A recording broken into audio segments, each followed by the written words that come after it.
ఇక్కడ రెండు మాటలు కనబడుతున్నాయి. నిత్య జీవానికి హక్కుదారులు ఎవరు? నిత్య జీవానికి అనర్హులు, అపాత్రులు ఎవరు?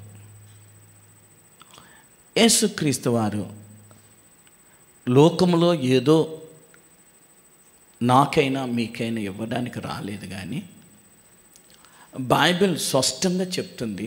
కానీ గ్రహించువారు లేకపోతున్నారు సమాజంలో, సంఘంలో. ఆయన వచ్చినది తేటగా లేఖనంలో కనబడుతుంది. ఏంటంటే పాపులను రక్షించుటకు యేసుక్రీస్తు ఈ లోకానికి వచ్చెను.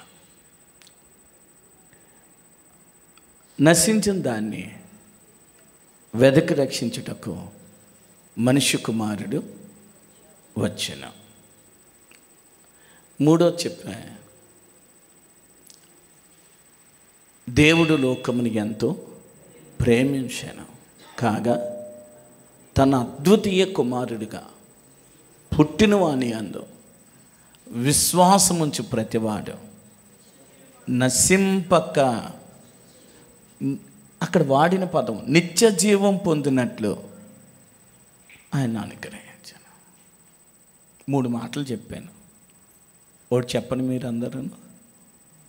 పాపులను రక్షించుటకు క్రీస్తు యేసు, తిమోతి పత్రికలో ఉంటుంది ఆ మాట. 2, నశించిన దాన్ని వెదకి రక్షించుటకు మనిషి కుమారుడు వచ్చెను. లోక 19లో ఉంటుంది. యోహాను సువార్త 3:16లో దేవుడు లోకమును ఎంతో ప్రేమించెను కాగా తన అద్వితీయ కుమారునిగా పుట్టిన వాని యందు విశ్వాసముంచు ప్రతివాడు నశింపక నిత్య జీవము పొందునట్లు ఆయనని. ఎందుకు అనుగ్రహించావు? నిత్య జీవం పొందాలి, నశించబడకూడదు ఎవరును. వారు నిత్య జీవం పొందాలి. అందుకు నా కుమారుని లోకానికి పంపాను అంటాడు. అసలే గబ్రియేలు దూత యోసేపుతో చెప్తారు. యోసేపు, ఆమెను అనుమానించకయ్యా, ఆమె గర్భము ధరించింది పరిశుద్ధాత్మ వలన, కాబట్టి ఆమె ఒక కుమారుని కంటది, ఆయనకు యేసు అని పేరు పెట్టు. మత్తయి 1:21. యేసు అనే పదము నాకు అర్థం తన ప్రజలను వారి పాపము నుండి ఆయనే రక్షించను అని చెప్పడం అంటూ జరిగింది. మత్తయి 1:21లో. లోకా 2వ అధ్యాయంలో అంటాడు, గబ్రియేలు దూత గొర్రెల కాపరుల దగ్గరికి వెళ్ళి చెప్తారు, ప్రజలందరికీ కలగబోవు మహా సంతోషకరమైన శుభవర్తమానము నేను మీకు చేయుచున్నాను. రక్షకుడు పుట్టి ఉన్నాడు, ఆయనే ప్రభు అయిన క్రీస్తు. అక్కడ కూడా వాడింది రక్షకుడే. ఇక్కడ ఇన్ని పదాలలో బాహ్యాన్ని గురించి మాట్లాడలేదు, బాహ్య సంబంధమైన విషయాలను గురించి మాట్లాడాలి. కానీ నా ప్రియమైన దేని బిడ్డలారా, యేసుక్రీస్తు దేవుడని మనం అందరము విశ్వసించులాగున, ప్రైజ్ ది లార్డ్, ఆయన దేవుడు ప్రభువు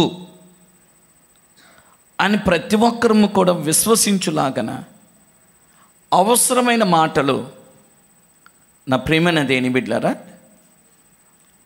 బైబిల్లో కొంతగా రాయబడ్డమంటూ జరిగింది. దేవునికి స్తోత్రం, హల్లెలూయా. ఓకే,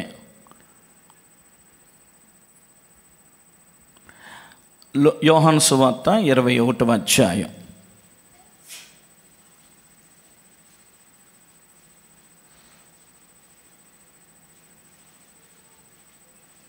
21 1:25. ఉమ్.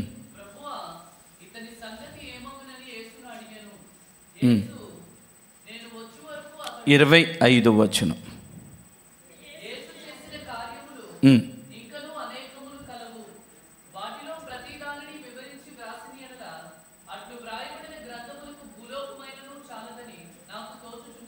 ఇరవై అధ్యాయము 30-31.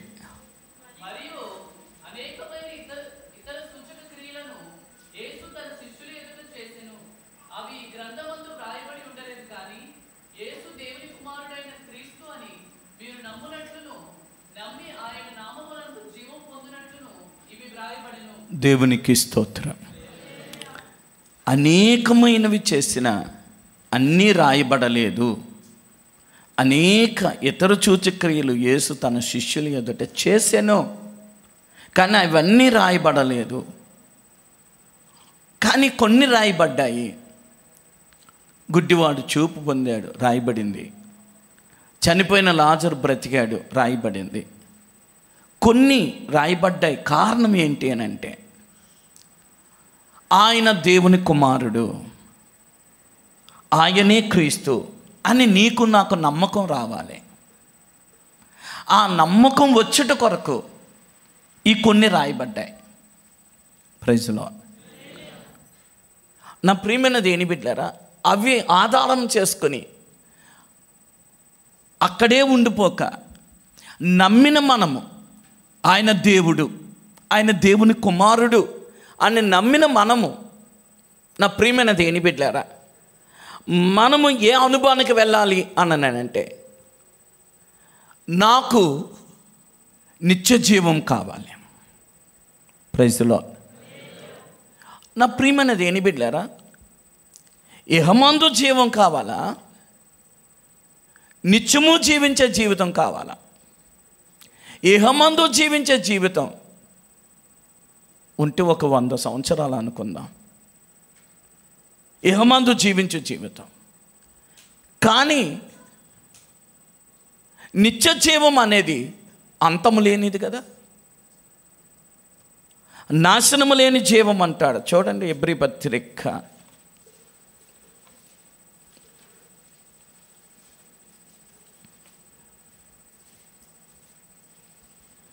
7వ అధ్యాయము 15వ వచనం.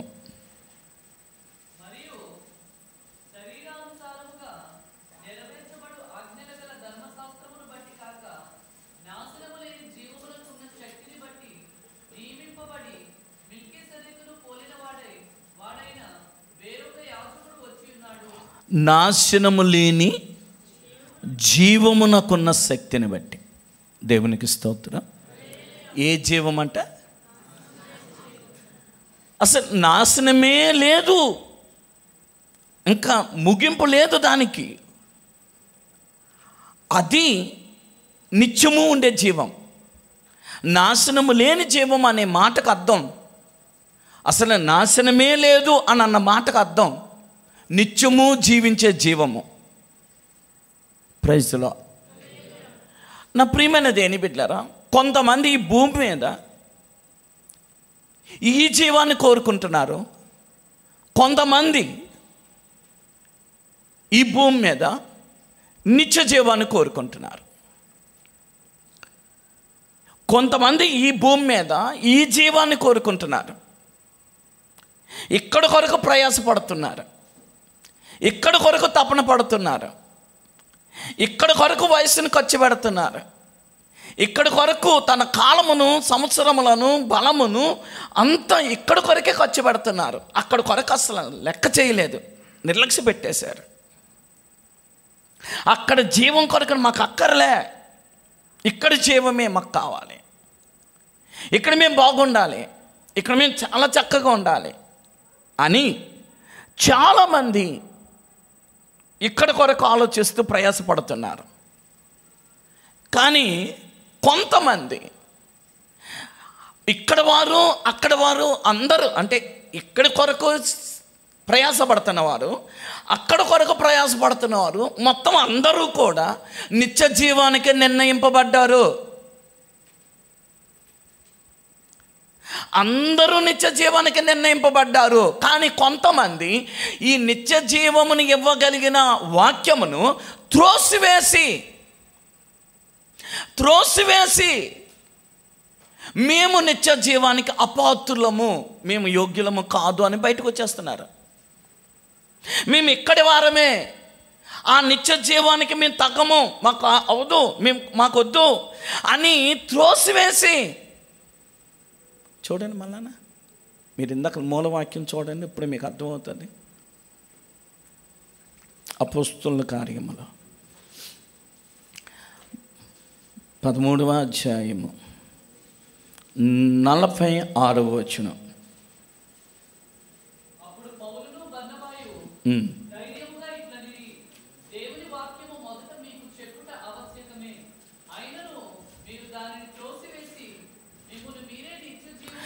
మిమ్మును మీరే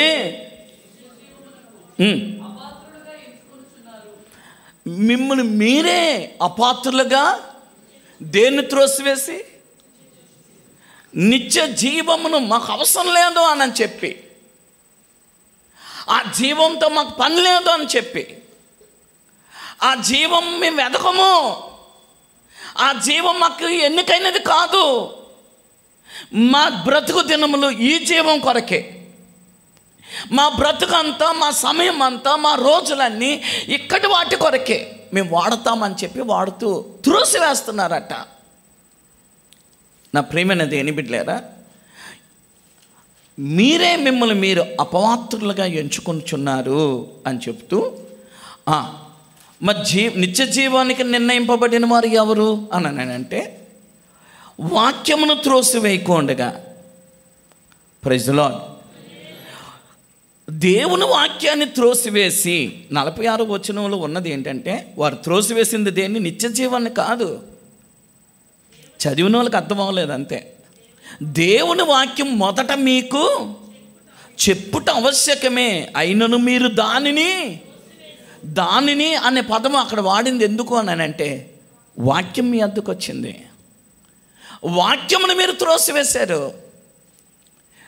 వాక్యమును మీరు త్రోసివేయటం వలన నిత్య జీవానికి అపాత్రులుగా మీరే ప్రకటించుకుంటున్నారు. 2, వాక్యాన్ని బట్టి సంతోషిస్తున్నారు, వాక్యాన్ని మహిమపరుస్తున్నారు, వాక్యాన్ని విశ్వసిస్తున్నారు. ఆ టీమును, ఆ గుంపును అంటున్నాడు, మీరు నిత్య జీవానికి నిర్ణయింపబడ్డారు అని చెప్తున్నారు. ఇక 2 గుంపులు ఏర్పడిపోయాయి. ఇక్కడ కూడా మీ జీవితాల్లో కూడా వాక్యాన్ని త్రోసివేసేవారు ప్రకటించుకుంటున్నారు, ప్రభువా మాకు నిత్య జీవం వద్దు. వాక్యాన్ని ఘనపరచి, మహిమపరచి, వాక్యమందు ఆనందించి, వాక్యమును విశ్వసించి, వాక్యానికి తమను తాము అప్పగించుకుంటున్నారు. వారు నిత్య జీవానికి నిర్ణయింపబడిన వారుగా ఉన్నారు. దేవునికి స్తోత్రం. నా ప్రియమైన దేవుని బిడ్డలారా, వాక్యం వినువారు కాదు ఇక్కడ కావాల్సిందే, వాక్యాన్ని వారి జీవితంలో మహిమపరచేవారు కావాలి. స్తుతి ఆరాధన చేసేవారు, ఒకవేళ 10 నెలలు మమ్మల్ని కాపాడవు నీకు స్తోత్రం, మాకు క్షేమం ఇచ్చావు నీకు స్తోత్రం అనే వాళ్ళు ఉన్నారు చాలామంది. వారికి జరిగిన మేలులను బట్టి స్తుతించేవారు ఉన్నారు, లేదా దేవుని గొప్పతనాన్ని బట్టి స్తుతి చెప్పిన వారు ఉన్నారు. దేవుడు అంటాడు, వీటన్నిటికన్నా నా వాక్యాన్ని గణపరచడం నాకు ఆనందం. దేవుడు వాక్యాన్ని గణపరిచాడు. 136వ కీర్తన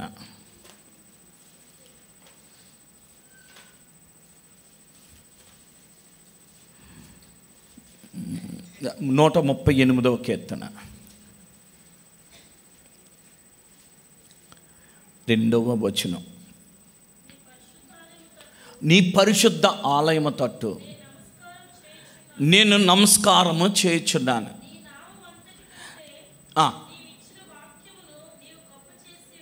చాలు, నీ నామం అంతటి కంటే నీవిచ్చిన వాక్యమును, మళ్ళీ ఇంకోసారి చదవండి. నీ నామం అంతటి కంటే, నామం వేరు వాక్యం వేరు కదమ్మా, అంతేనమ్మా. నామం ఎవరిది? నామం ఎవరిది? ఒకరు చెప్పారని చెప్పకూడదు. నామం ఎవరిది? వాక్యం ఎవరిది?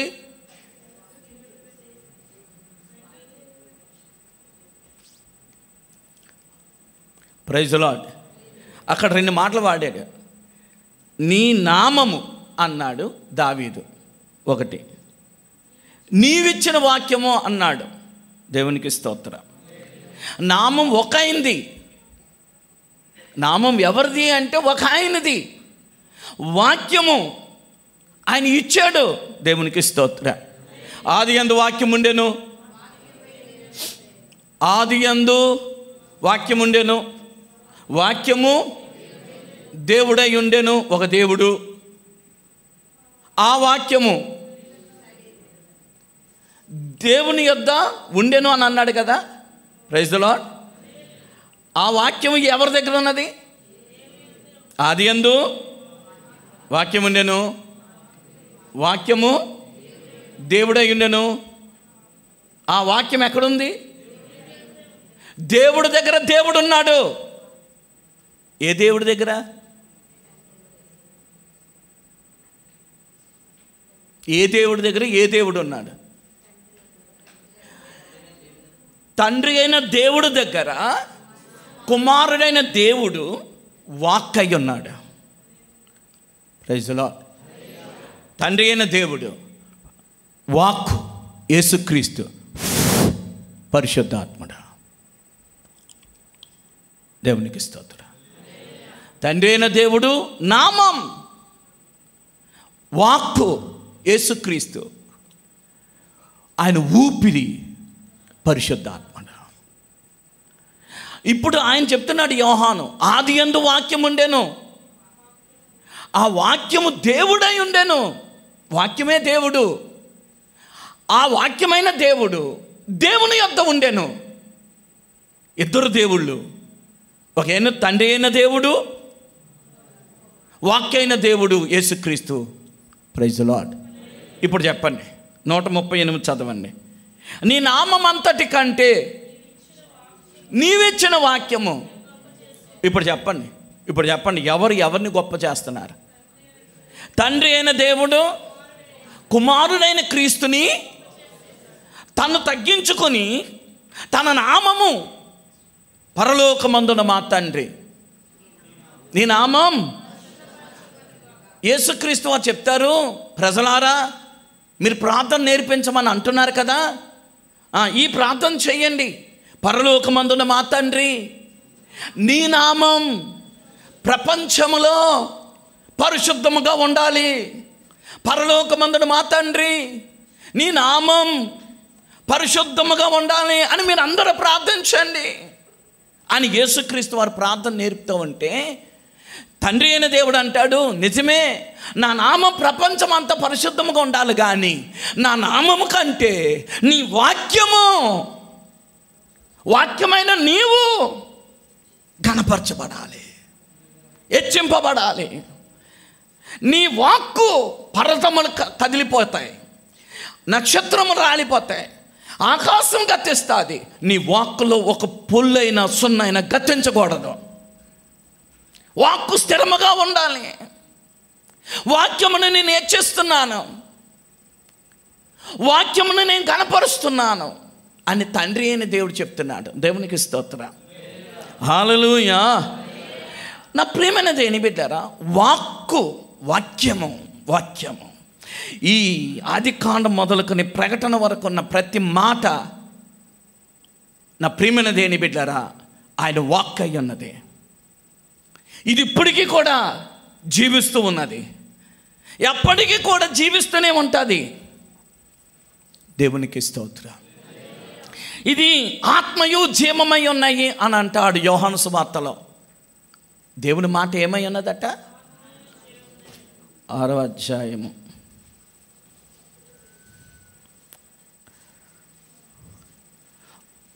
యోహాను సువార్త 6వ అధ్యాయము 63వ వచనం.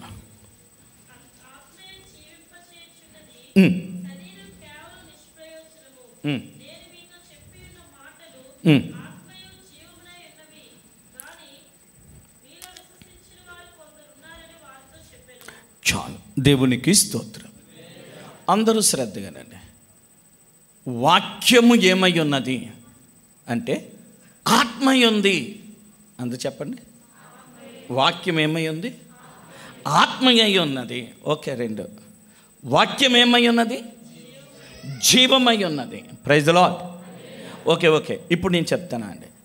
ఈ వాక్యము వింటూ ఉంటే, ఈ వాక్యం చదువుతూ ఉంటే, ఈ వాక్యం ధ్యానిస్తూ ఉంటే, అప్పుడు 2 పనులు మనలో జరగాలి.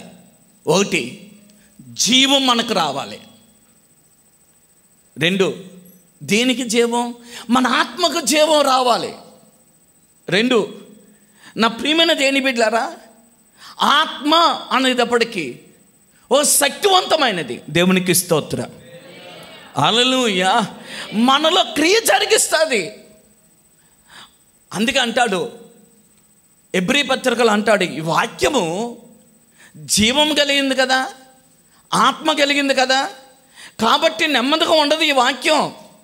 ఈ వాక్యం వెళ్ళిపోయి, ఎముకల్లోకి వెళ్ళిపోయి, శరీరంలోకి వెళ్ళిపోయి, మూలుగుల్లోకి కూడా వెళ్ళిపోయి, తలంపుల్లోకి కూడా వెళ్ళిపోయి, 4వ అధ్యాయం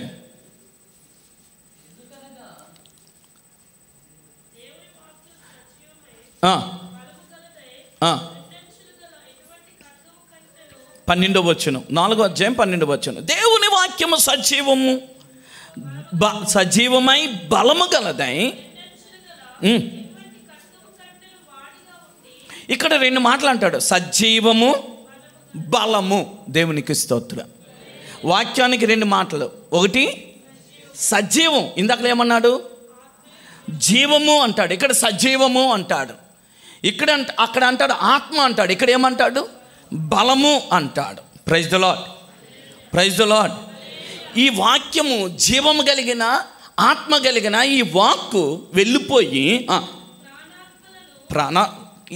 2 అంచుల గల ఎటువంటి ఖడ్గము కంటేనో వాడిగా ఉండి ప్రాణాత్మలను, కీళ్లను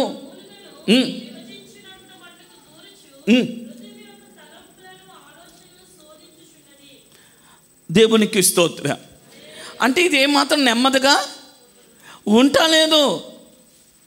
ఇది ఏమాత్రము కూడా నిరుపయోగముగా లేదు. Praise the lord, praise the Lord. ఎఫెసీ పత్రిక 6వ అధ్యాయం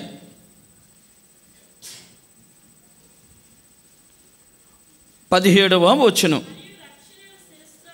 రక్షణను శిరస్త్రాణమును. చాలు, 2 మాటలు చెప్తాడు అక్కడ. 1 ఆత్మ, 2 ఖడ్గము. దేవునికి స్తోత్రం. Praise the lord. ఈ వాక్యానికి ఏం పేరు పెట్టాడంటే దేవుని వాక్యము అని అంటూ, వాక్యం అనగానే ఖడ్గము అని మనం అనొచ్చు, కానీ అక్కడ జోడించిన పదం ఏంటంటే ఆత్మ ఖడ్గము.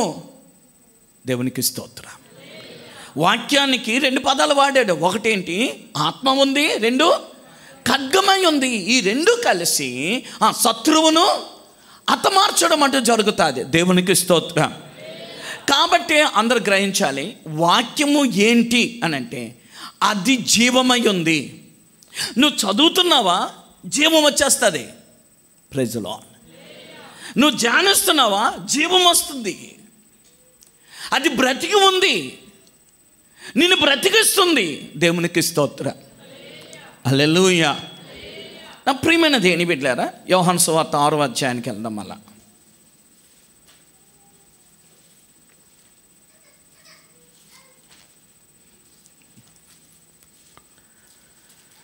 యోహాను సువార్త 6వ అధ్యాయానికి వెళ్దాం.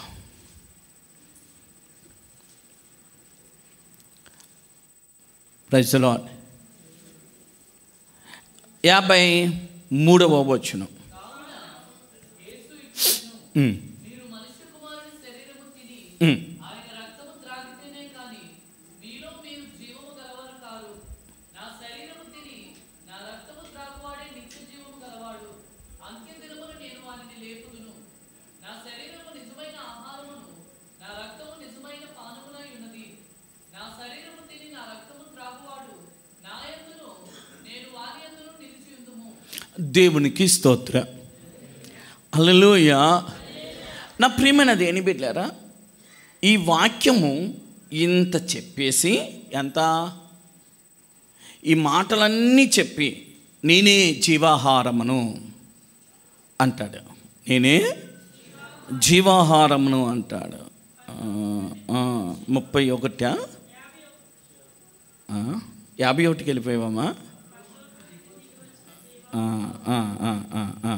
33 చదువు తల్లి, 32 కూడా చదువు తల్లి. పరలోకము నుండి వచ్చు ఆహారము మోషే మీకు ఇయ్యలేదు. నా తండ్రియే పరలోకము నుండి వచ్చు నిజమైన ఆహారము మీకు అనుగ్రహించుచున్నాడు. పరలోకము నుండి దిగి వచ్చి లోకమునకు జీవమునిచ్చినది దేవుడు అనుగ్రహించు ఆహారమై ఉన్నదని మీతో నిశ్చయముగా చెప్పుచున్నానని వారితో చెప్పెను. కావున వారు, ప్రభువా, ఈ ఆహారం ఎల్లప్పుడూ మాకు అనుగ్రహించుమని. అందుకు యేసు వారితో ఇట్లనెను, జీవాహారము నేనే. నా యొద్దకు వచ్చువాడు ఏమాత్రమును ఆకలి కొనడు. నా యందు విశ్వాసం ఉంచువాడు ఎప్పుడునూ తప్పికొనడు. అందరూ జాగ్రత్తగానండి. Praise the lord.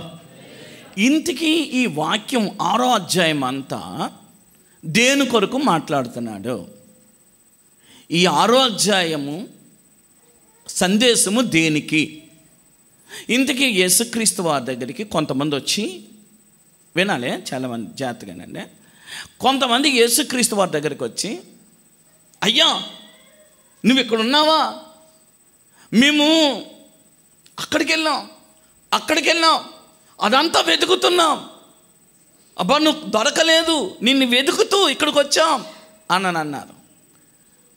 నాలంటోడైతే పొంగిపోయి, అంత అభిమానమా, బా నా మీద అంత ప్రేమ మీకు అని కౌగిలించేసుకుందును. కానీ యేసుక్రీస్తు వారు హృదయాలు చూచేవాడు. మీరెందుకు నన్ను వెతికారో నాకు తెలుసు, రొట్టెల కొరకే కదా అనేసాడు. మీరు వెతికింది రొట్టెల కొరకే కదా అని చెప్పేసి, క్షయమైన ఆహారం కొరకు మీరు నా దగ్గరికి ఎందుకు వస్తారు? అక్షయమైన ఆహారం కొరకు వెతకండి అని చెప్పాడు. చూడండి, లేకపోతే ప్రైజ్ ది లార్డ్. 27 వచనం, క్షయమైన ఆహారం కొరకు కష్టపడకుడి కానీ నిత్య జీవం కలగజేయు అక్షయమైన ఆహారము కొరకే కష్టపరుడి, మనిషి కుమారుడు దానిని మీకు ఇచ్చాను. దేవునికి స్తోత్రం. ఇప్పుడు చాలా జాగ్రత్తగానండి నా ప్రియమైన దేని బిడ్డారా, ఇప్పుడు తినవలసింది దేన్ని? Praise the lord. అందరూ ఆలోచనకు రండి, చక్కగా ఆలోచించండి. ఇప్పుడు యేసుక్రీస్తు వారు ఎవరిని తినమంటున్నారు? తన్నే తినమంటున్నారు. ఇప్పుడు ఆయన మనకు ఎలా దొరికారు అని అంటే, వాక్యముగా దొరికారు. Praise the lord. నా మాట అర్థమైందా? వాక్యముగా దొరికారు. ఆయనను తింటే మనకు నిత్య జీవం వస్తుంది. Praise the lord. ఇప్పుడు మీరు బాగా అర్థం చేసుకోండి. ఇందాక చదివాం కదా, ఎప్పుడు అపోస్తలుల కార్యం 13లో చదివాం కదా, వారు దేన్ని తోసివేశారు? వాక్యాన్ని. అప్పుడు వారు దేన్ని పొందలేకపోయారు? కొంతమంది దేన్ని పొందుకున్నారు? వారు దేనికి నిర్ణయింపబడ్డారు? ఇప్పుడు ఈయనను తింటే ఏమొస్తుంది అంటే, రొట్టె ద్రాక్షారసం అంటారా, లేకపోతే వాక్యం అంటారా?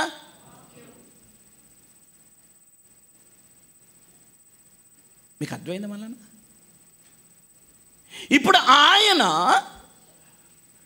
ఒక వాక్యముగా మన దగ్గరకు వచ్చి, వాక్యమే కృపా సత్య సంపూర్ణుడుగా మన మధ్యకు వచ్చి ఉన్నాడు. Praise the lord. ఇప్పుడు నేను మిమ్మల్ని ఒక ప్రశ్న అడుగుతాను. వాక్యం బాగా తిని దాన్ని జీర్ణించుకొని, లేదా వాక్యం తిని దీన్ని బైబిల్లో ఏమంటాడంటే ధ్యానించుట అంటాడు. నెమరు వేయుట అనే పదం కూడా వాడచ్చు. ఇక్కడ టకటకమని తినేసాం. మీరు అందరూ జ్ఞానులు కాబట్టి పెన్నులు పుస్తకాలు ఏం పెట్టుకోరు, అంటే మెమరీ ఎక్కువ మీకు అందరికీ, కాబట్టి గుర్తుండిపోద్ది. ప్రింటెడ్ అనమాట మీకు, కాబట్టి ఇవన్నీ అవసరం లేదు మీకు. అవన్నీ గుర్తే మీకు. ఇలా తీయగానే ఆదివారం, కిందటి ఆదివారం ఏంటో చెప్పేస్తారు, ముందు ఆదివారం ఏంటో చెప్పేస్తారు. అంత మెమరీ కదా, కాబట్టి అవసరం లేదు. కానీ నా ప్రియమైనది ఏని బిడ్డలారా, అపోస్తల కార్యముల్లో పౌలు గారు వాక్యం చెప్తూ ఉంటేనట బెరయ సంఘస్థులు, చదువుకుందాం 17వ అధ్యాయం, అపోస్తల కార్యములు 17వ అధ్యాయం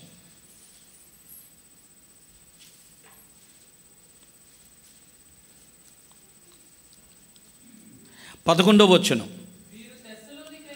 వీరు దశలోనికలో ఉన్న వారి కంటే గనులై ఉండిరి గనుక ఆసక్తితో వాక్యమును అంగీకరించి పౌలును శీలను చెప్పిన సంగతులు అలాగున్నవో లేవో అని ప్రతిదినమును లేఖనములను పరిశోధించుచు వచ్చిరి. దేవునికి స్తోత్రం.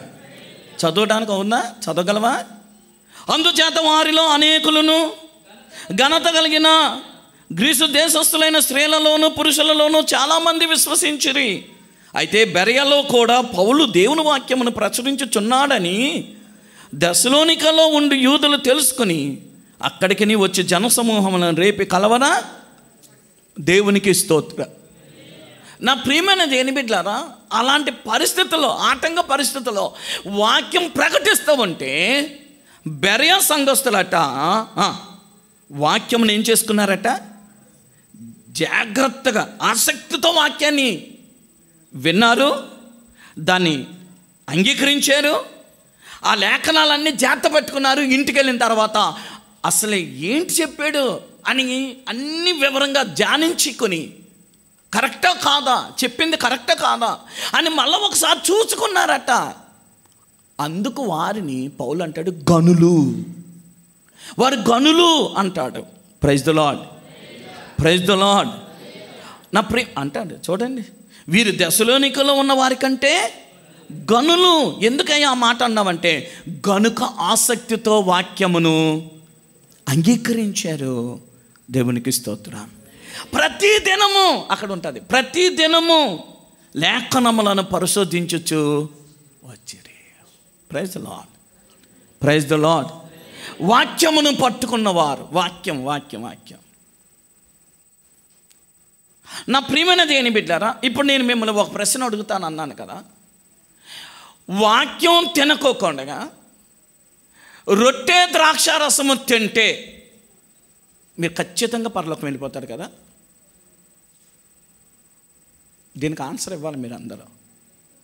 అసలు బైబిలే చదవడం మానేసి, వాక్యమే ధ్యానించడం మానేసి, వాక్యముతో పని లేకుండా, ప్రైజ్ ది లార్డ్, నిద్ర వస్తుందమ్మా? లేదు కదా. వాక్యమును చదవకోకుండా, వాక్యాన్ని ధ్యానించకోకుండా, వాక్యాన్ని నెమరవేయకోకుండా, నా ప్రియమైనది ఏని బిడ్డారా, వారములో వాక్యంతో పని లేకుండా రొట్టె ద్రాక్ష రసం తింటే ఏముంది? రొట్టె ద్రాక్ష రసముతో దాని మీద ఉన్న గురేంటి అని అంటే, నాకు తెలిసింది, ప్రజలు వినిపిస్తుంది ఏంటంటే, బాబా ఆ నెత్తురు ఏదో నాకు ఇవ్వా, అదేదో ఏసు శరీరము ఆ నెత్తురు తేవా, చెడ్డ కళ్ళలు వచ్చేస్తున్నాయి బాబా, మా ఇంట్లో గలిబిలైపోతుంది, అది తింటే ఈ చెడ్డ కళ్ళలు రావు, అందుకు ఇవ్వు బాబు అని కొంతమంది. Praise the lord. చుట్ట తాగుతూ ఆవిడ తిన్నగా వచ్చింది నా దగ్గరికి, వచ్చి బాబు ఆవిడ వచ్చి మాట్లాడుతుంటే నాకు కంపు వస్తుంది, చుట్ట కంపు. బాబు నువ్వు రొట్టె ద్రాక్షరసం ఇవ్వా? ఎంత ధైర్యం అండి. నా ప్రియమైనది ఏని బిడ్డారా, రొట్టె ద్రాక్షరసము తిని త్రాగితే అంచెదినమున దేవుడు నన్ను లేపుతాడు, నిత్య జీవం గలవాడు అని మీరు నమ్మితే ఆదివారం ఒకరోజు తినేస్తే చాలు, మీ ఇంటికి కూడా పంపించవచ్చు. ఇది పార్సెల్లో, జొమాటో లాగా. ఏది స్విగ్గీయా? ఈ పంపించేస్తే చాలు, ఇంటికి ఇక్కడ రావాల్సిన లేదు, వాక్యంతో పని లేదు కదా. ఇది తిని తాగితే నిత్య జీవం వచ్చేస్తుందంటే ఇంకా అది పార్సెల్ ఇచ్చేవచ్చు, మీకు ఏం తప్పలేదు. ఇక్కడ పార్సెల్ పెట్టేది వచ్చి తీసుకుని వెళ్ళిపోవచ్చు. ప్రభు చెప్పింది అది కాదు. వాక్యమును తినక, కొంతమంది వాక్యం తిని ఇక్కడే వాంతు చేసుకుని వెళ్ళిపోతున్నారు. చెప్పులు ఇప్పుడు వేసుకున్నది అక్కడే, గుమ్మం దాటగానే వాంతులు అవుతున్నాయి చాలామందికి. తిన్నది అరుగుతా లేదు. కొంతమందికి విరోచన, తిన్నది తిన్నట్టుగా విరోచనం అయిపోతుంది. ఒక్క ముక్క కూడా మిగలలేదు, ఒక ముక్క కూడా కడుపులో లేదు. వాడు బక్కోడే, 20 సంవత్సరాల నుండి ఇక్కడే ఉన్నాడు, బక్కగానే ఉన్నాడు. ఏరా బాబు బక్కగా ఉన్నావు అని అంటే, తింటున్నాను కడుపులో వంటలేదు, ఒక మెతుకుంటా లేదండి, వాంత అయిపోతుంది, లేకపోతే విరోచనం అయిపోతుంది. ఒక ముక్క కూడా లేదు వాక్యం, నేను బక్కగానే ఉన్నాను. ఇక్కడ ఉన్నారు అలాంటి వాళ్ళు. వారికి జీర్ణము లేదు, వారికి జీర్ణం అవుతా లేదు వాక్యం. వారట మహిమపరిచిరి, సంతోషించిరి, విశ్వసించిరి అని అందాక చదువుకున్నాం అపోస్తలుల కార్యములు. ఇక్కడ అంటారు, వారు ఆసక్తితో వాక్యమును అంగీకరించి దాన్ని పట్టుకుని వెళ్ళిపోయి ప్రతి దినము లేఖనములను పరిశోధిస్తూ, అది కదండి తినడం.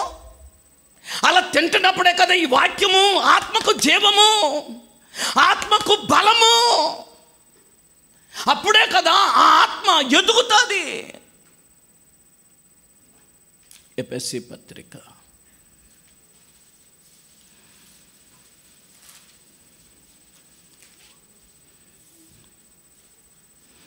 5వ అధ్యాయం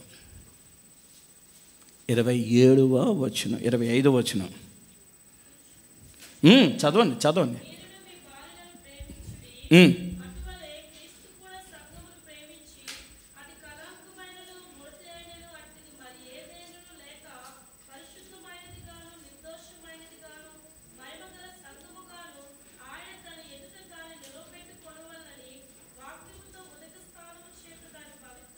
చాలు. దేంతో? వాక్యంతో. ఏం చేయాలి? నేను ఒక మాట అడుగుతానే, మీరు ప్రభు నీ రక్తంతో నన్ను కడుగని అడిగారా? యేసయ్యా నీ వాక్యంతో నన్ను కడుగని అడిగారా? ఎందుకు అలాగ అడిగారు? ఎందుకు అడిగారు? మీరు రక్తంతోనే ఎందుకు అడుగుతున్నారు? ఏ వాక్యం కడగదా? 2వ దశలోనికే పత్రిక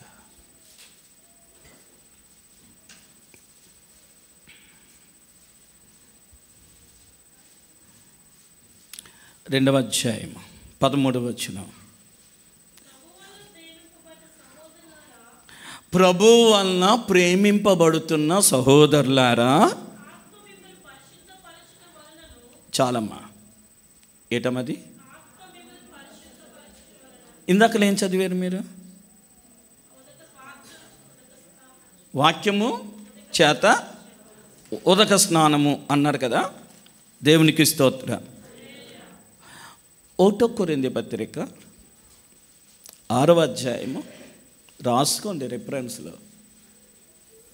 1 కొరింథీ 6వ అధ్యాయము 10వ వచనం లేదా 9వ వచనం నుండి టక్కమని ఉంటాయి. అన్యాయస్తులు దేవుని రాజ్యమునకు వారసులు కానేరని మీకు తెలియదా? మోసపోకుడి, జారులైనను, విగ్రహారాధికులైనను, వ్యభిచారులైనను, ఆడంగితనము గలవారైనను, పురుష సంయోగులైనను, దొంగలైనను, లోబులైనను, త్రాగుబోతులైనను, దోషకులైనను, దోచుకుని వారైనను దేవుని రాజ్యమునకు వారసులు కానేరరు. మీలో కొందరు అట్టివారై ఉంటే కానీ ప్రభు అయిన యేసు క్రీస్తు నామమునను మన దేవుని ఆత్మ యందును మీరు కడగబడి. 3 మాటలు. ఒకటి ఒకటి, దేంతో కడగబడాలి? రక్తముతో కడగబడాలి. 2, వాక్యముతో కడగబడాలి. 3, ఆత్మతో కడగబడాలి. చెప్పండి మరోసారి. రక్తముతో, వాక్యముతో, 3 ఆత్మతో. వాక్యంతో కడగబడ్డానికి ఎప్పుడెప్పుడు? ప్రతిదినము. వాక్యము నిన్ను స్నానం చేయిస్తుంది. వాక్యం దగ్గర కూర్చో. నీ స్థితిని ఈ వాక్యమే చెప్తుంది. వెంటనే నువ్వు ఒప్పుకుని విడిచిపెట్టు. అప్పుడే పరిశుద్ధాత్ముడు వస్తాడు. పరిశుద్ధాత్ముడు ఒప్పింపజేస్తాడు. ఆత్మ చేతను వాక్యము చేతను కడగబడ్డం అంటూ జరగాలి ప్రతిరోజు. వాక్యముతో శుద్ధీకరణ, ఆత్మతో శుద్ధీకరణ, రక్తముతో శుద్ధీకరణ. ఇది మర్చిపోయింది సంఘం. నేను ఒక దగ్గర సేవకుల మీటింగ్లో వాక్యం చెప్తూ ఉంటే గత వారంలో మరణమును గూర్చి, పునరుద్ధానమును గూర్చి ఇవన్నీ చెప్తూ ఉంటే ఈ లిస్ట్ అంతా చెప్పుకొని వచ్చాను. మరణము, భూస్థాపన, పునరుద్ధానము, ఆరోహణము, ఆయన సింహాసనం అందు కూర్చుండుట, ఏలుబడి చేయుట, ఇవన్నీ చెప్తూ ఉంటే ఇవన్నీ చెప్పేదవాడికి ఇదండి అన్నానంటే ఆయన అంటాడు, మీరు క్రీస్తు రక్తాన్ని పక్కనెట్టేశారు ఏంటండి అని అంటున్నాడు. క్రీస్తు రక్తాన్ని అప్పుడు చెప్పాను, భూమి మీద ఉన్న సంఘం అంతా ఆగింది. ఎక్కడ ఆగిపోయింది? ప్రభా పాపిని నీ రక్తంతో నన్ను, అంతే. చేయడం కడుక్కోవడం, చేయడం కడుక్కోవడం, ఇదే కదా మన పని. వాక్యం దగ్గరికి ఎక్కడికి వచ్చావు?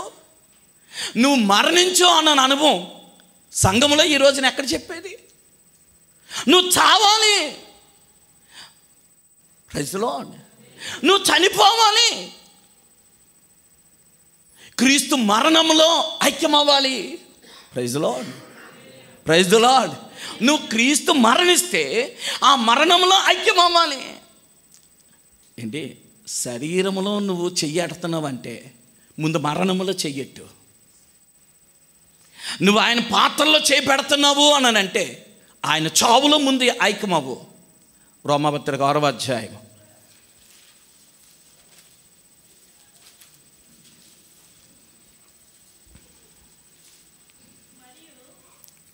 ఎక్కడ్రా? 5. ఆయన మరణం యొక్క సాదృశ్యమందు ఆయనతో ఐక్యము కలవారమైన ఎడల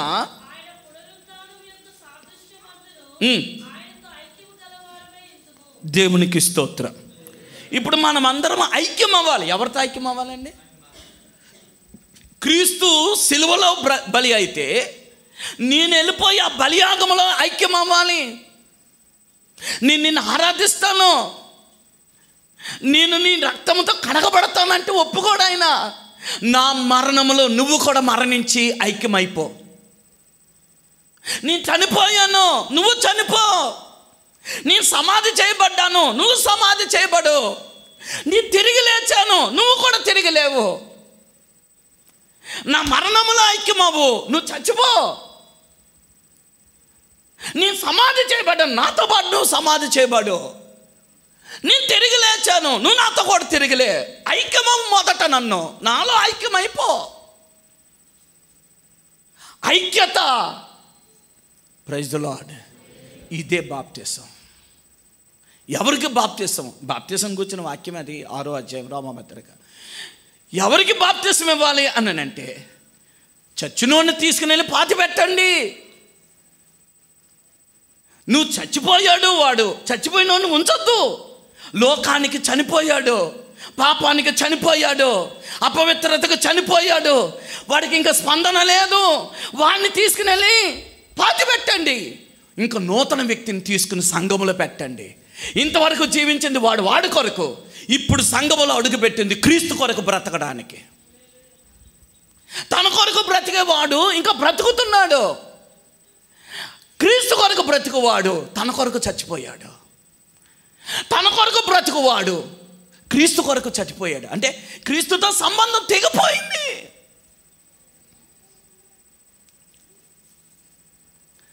praise the lord, praise the lord, praise the lord. నా ప్రియమైనది ఏమీ పెట్టలేరా, ఈ వాక్యం అయిపోయిన తర్వాత ప్రార్థన ఇస్తే ఒక్క మొక్క చేయడానికి అనుకూలత కలిగిన వాళ్ళు కొంతమంది లేరు నాకు ఇక్కడ. ఈ వాక్యాన్నే పట్టుకుని చక్కగా ప్రార్థన చేసే వ్యక్తులు నాకు ఇక్కడ లేరు. అయ్యో ఏం చెప్తున్నాడు పరిశుద్ధాత్ముడు? సంఘాన్ని ఎక్కడికి తీసుకుని వెళ్ళాలనుకుంటున్నాడు? సంఘము ఏ స్థితిలో నిలబడాలని పరిశుద్ధాత్ముడు కోరుతున్నాడు? సంఘము లోకం వైపు తీసుకుని వెళ్ళడానికి కాదు, లోకము నుండి సంఘం బయటకు వచ్చి నిత్య జీవం వైపు పరలోకానికి తీసుకుని వెళ్ళడానికి పరిశుద్ధాత్ముడు సంఘాన్ని. ఇందాక రత్నం గారి ద్వారా దేవుడు మాట్లాడు, ఎస్తేరును ఇంటి నుండి దూరం చేశాడు. సూసన కోటలో ఒక్క రోజులో కాదు, సంవత్సర కాలం ఉంచి నలగొట్టాడు, సంవత్సర కాలం శుద్ధీకరించాడు, సంవత్సర కాలం పరిశుద్ధపరచడం అంటూ చేశాడు. ఆ గోపరస తైలముతోనూ సుగంధ ద్రవ్యములతోనూ ఆ యొక్క పరిమళ సుగంధ పదార్థాలతో స్నానాలు చేయించి శుద్ధీకరించి శుద్ధీకరించి శుద్ధీకరించి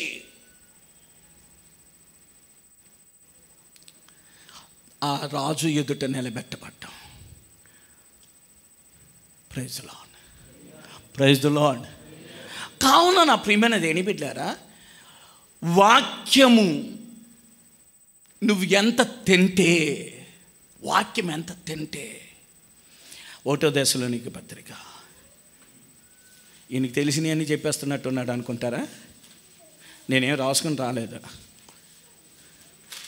1వ దశలోనికే పత్రిక 2వ అధ్యాయం 13వ వచనం.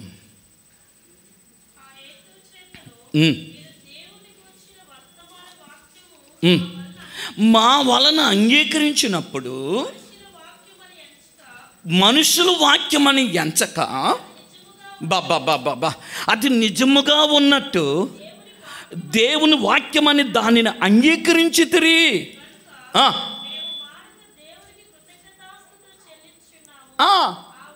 ఆ వాక్యమే విశ్వాసులైన మీలో గట్టిగా దేవునికి స్తోత్రం చెప్తావా?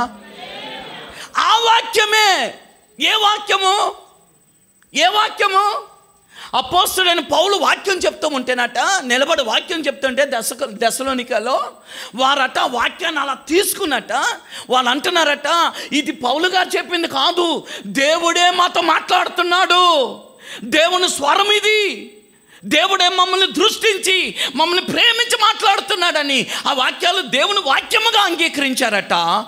అంగీకరించారు కనుక లోపలికి వెళ్ళిన వాక్యం వారిలోకి వెళ్ళిపోయి కార్యం చేస్తూ ఉంటే ఒక ఫలితం వచ్చింది. చూడండి, మళ్ళీ చదవండి 13వ వచనం, మళ్ళీ చదవమ్మా. ఆ హేతువు చేతను మీరు దేవుని గూర్చిన వర్తమాన వాక్యం మా వలన అంగీకరించినప్పుడు మనుషుల వాక్యమని ఎంచక అది నిజముగా ఉన్నట్టు దేవుని వాక్యమని దానిని అంగీకరించితిరి కనుక. అంతకంటే గొప్ప మాట అది. కింద చదువురా. ఆ వాక్యమే మీరు విశ్వసించారు కదా, మీలో అది చచ్చిపోలేదు, బ్రతికింది, లోపల జీవమై ఆత్మమై కార్యసిద్ధి చేస్తుంది, మీలో ఫలము కలుగుతుంది. Praise the lord, praise the Lord. ఎందరికి అర్థమవుతుంది వాక్యం? వాక్యం తినండి, వాక్యాన్ని నెమరు వేయండి. లేవికాండం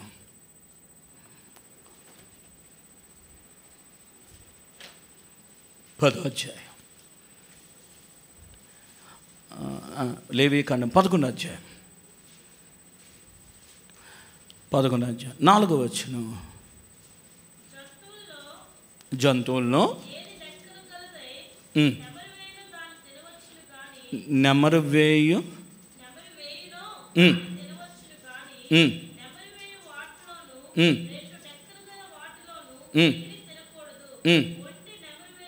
ఉమ్, దానికి రెండు డెక్కలు లేవు గనుక అది మీకు అపవిత్రము. ఉమ్. పొట్టి కుందేలు నెమరువేయు కానీ దానికి రెండు డెక్కలు లేవు గనుక అది మీకు అపవిత్రము. ఉమ్, కుందేలు నెమరువేయు కానీ దానికి రెండు డెక్కలు లేవు గనుక అది మీకు అపవిత్రము. ఉమ్. పంది విడిగా నుండు రెండు డెక్కలు గలదు కానీ అది నెమరువేయదు గనుక అది మీకు అపవిత్రము.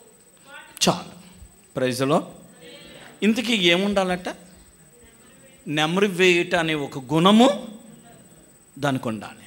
రెండోది, నెమరు వేసిన ఆ వ్యక్తికి ఇంకో అనుభవం ఉండాలి. ఏంటి అని అంటే డెక్కలు విడగొట్టబడినదై ఉండాలి. ప్రైజ్లో అది ఎక్కుటకు దిగుటకు, ఎక్కాలంటే గ్రిప్ ఉండాలి. Praise the lord, praise the lord. మనకు 5 వేళ్ళు ఉన్నాయి కదండి కాళ్ళకి, అది మాంసం మొత్తం కింద ఏనుగు పాదంలాగా చేసేస్తే ఏమవునండి? అవదు.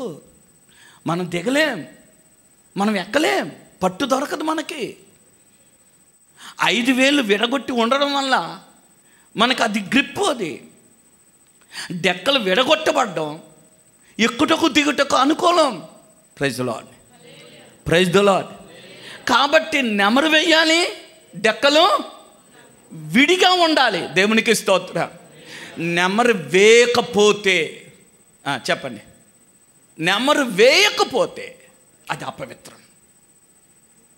ఇప్పుడు చెప్పండి, ఇంటికి వెళ్ళి నీవు వాక్యాన్ని మళ్ళా ధ్యానించి పరిశోధించి నువ్వు ధ్యానించకపోతే, అసలు వాక్యంతో పని లేకపోతే నువ్వు చచ్చిపోయి పరలోకానికి వెళ్ళిపోతావు. అంతే కదండి? నీ ఆత్మ జీవిస్తుంది కదా. చాలామంది నమ్మకం ఇదే కదా. నేను ఖచ్చితంగా రొట్టె ద్రాక్ష రసం తిని తాగితే నేను పరలోకం వెళ్ళిపోతాను అని అనుకున్న అనుభవమే కదా. కానీ ఇక్కడ బైబిల్ చెప్తుంది కాదు. నేను అదే అంటాను, నువ్వు వాక్యాన్ని పక్కన పెట్టి, వాక్యం వినకోకుండా, వాక్యాన్ని ధ్యానించుకోకుండా, వాక్యాన్ని చదువుకోకుండా, వాక్యంలో ఉన్న జీవాన్ని అందుకోకుండా, ఆత్మయు జీవమైన దానిని పొందుకోకుండా నువ్వు రొట్టె ద్రాక్ష రసం తీసుకుని వెళ్ళిపోతే అంచెదినము నువ్వు లేపబడతావా? వాక్యమును త్రోసివేసి, వాక్యాన్ని ఆదివారం ఇక్కడ విని త్రోసివేసి, లెక్క చేయక, నిర్లక్ష్య పెట్టి, గణపరచక, అంగీకరించక, విశ్వసించక నువ్వు త్రోసివేస్తే నువ్వు పరలోకానికి వెళ్తావా? ఇక్కడున్న ఒక్కరు కూడా మిగలకుండా అందరము కూడా ఖచ్చితంగా చెప్తాను, వాక్యాన్ని తొక్కుకుని వెళ్ళిపోయిన వారమే. ఇక్కడ వాక్యము నిర్లక్ష్య పెట్టబడుతుంది. వాక్యమును నిర్లక్ష్య పెట్టారు. చదివేవారు కొంతమంది ఉన్నారు, కానీ చదివి ధ్యానించి దాని భావం ఏంటి, అది నాలో జరగాలి అదంటారు. ఆ వాక్యమే మీలో కార్యసిద్ధి కలుగజేస్తుంది, కార్యం జరిగిస్తుంది ఆ వాక్యమే.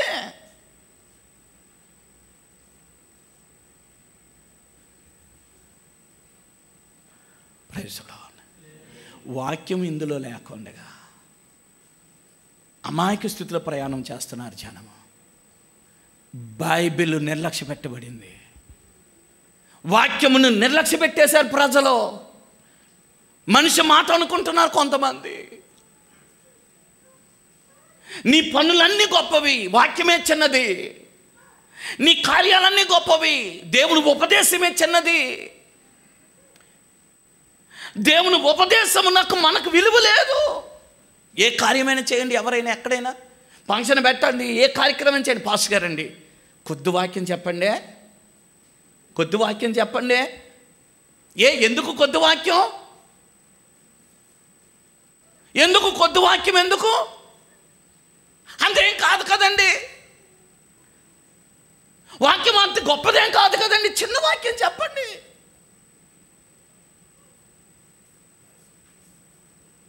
తక్కువగా చెప్పండి వాక్యం.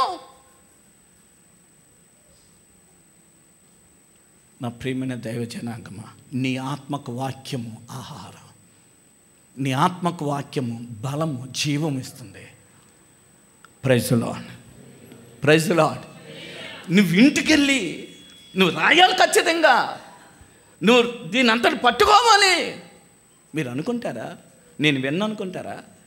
ఇది రికార్డ్ అయిన తర్వాత నేను ఖచ్చితంగా వింటాను. నేను విని వారం మీరు ఎంతమంది చేశారో నాకు తెలియదు. కిందటి ఆదివారం, ప్రతి ఆదివారం వాక్యము నాకు వారం అంతటికి వాక్యమే. అది నాకు ప్రవక్తల మనసు కావాలయ్యా, అపోస్తుల మనసు కావాలయ్యా. అపోస్తులు ప్రవక్తలు ఏ రీతిగా జీవించారో ఆ జీవితమే నాకు కావాలయ్యా. వారు ఏం బోధించారో ఆ బోధ నాకు కావాలయ్యా. వారు యేసు నిన్ను మూలరాయిగా పెట్టుకుని ఎలా జీవించారో ఆ జీవితమే నాకు, ప్రవక్తలు అపోస్తులు ఎలా బ్రతికారో ఆ అనుభవం నాకు కావాలి. నిన్ను పోలిన అనుభవం నాకు కావాలి. ఇదే కదా కిందటి ఆదివారం.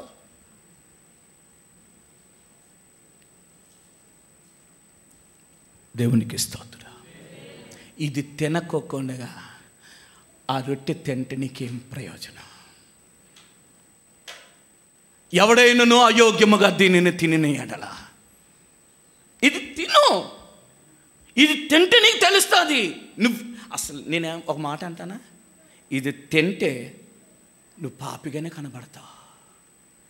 ఇది తినకపోతే, రొట్టె ద్రాక్షరసం నాకు మాత్రం కొంతమంది చేయడుతున్నారా, వారు తింటాలి, ఇది తినలేదు కనుక అది తింటున్నారు. వాళ్ళు ఇది తింటే వారికి ఎంత దారుణ స్థితిలో ఉన్నారో అర్థమైపోద్ది వారికి.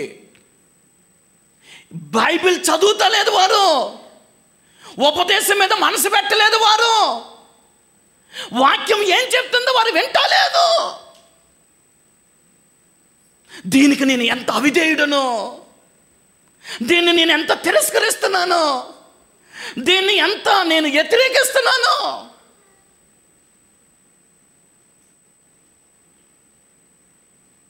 ఇంకో మాట చెప్పనా, అసలు తినడమే లేదు కదా, విరోచనం అంత. ఇప్పుడు పిల్లోడికి ఉదయం టిఫిన్ పెట్టాం, లేదా మనం తిన్నాం ఉదయం టిఫిన్, మధ్యాహ్నానికి అది తినిన తర్వాత కొంత బలహీనత పోయి ఒక శక్తి రాదా?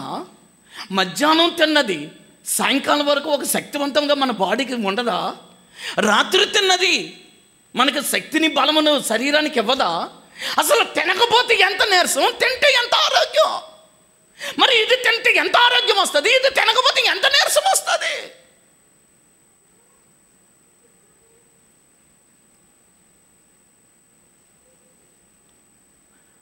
అర్థం చేసుకుంటా లేదు సంఘం. ప్రతిదినము ఇప్పుడు ఇది చదివితే ఇది లోపలికి వెళ్ళిపోయి ఎముకల్లోకి, మూలుగుల్లోకి, తలంపుల్లోకి, ఆలోచనలోకి వెళ్ళిపోయి అది జీవం కలిగింది కాబట్టి, అది సజీవం కలిగింది కాబట్టి, అది ఖడ్గము కాబట్టి, అది బదును కలిగింది కాబట్టి, అది నా ప్రియమైన దేని బిడ్డారా, అది నీలో కార్యసిద్ధి చేస్తుంది కాబట్టి నువ్వు మౌనంగా ఉండలేవు.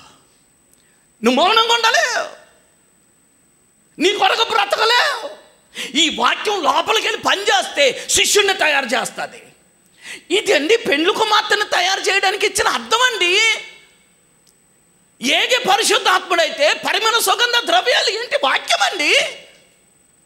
ఎస్తేరును తయారు చేసింది ఈ వాక్యముతోనే.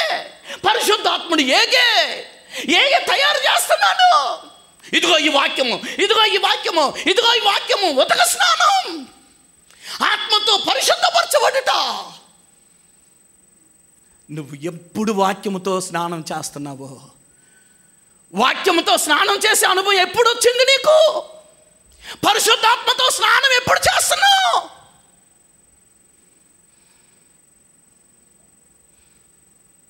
చెప్పుకోవాల్సిన బోధలు బోల్డ్ ఉన్నాయండి. చెప్తే జీర్ణం అవ్వదని చెప్పకుండా నోరు కట్టుకుని బతుకుతున్నాను.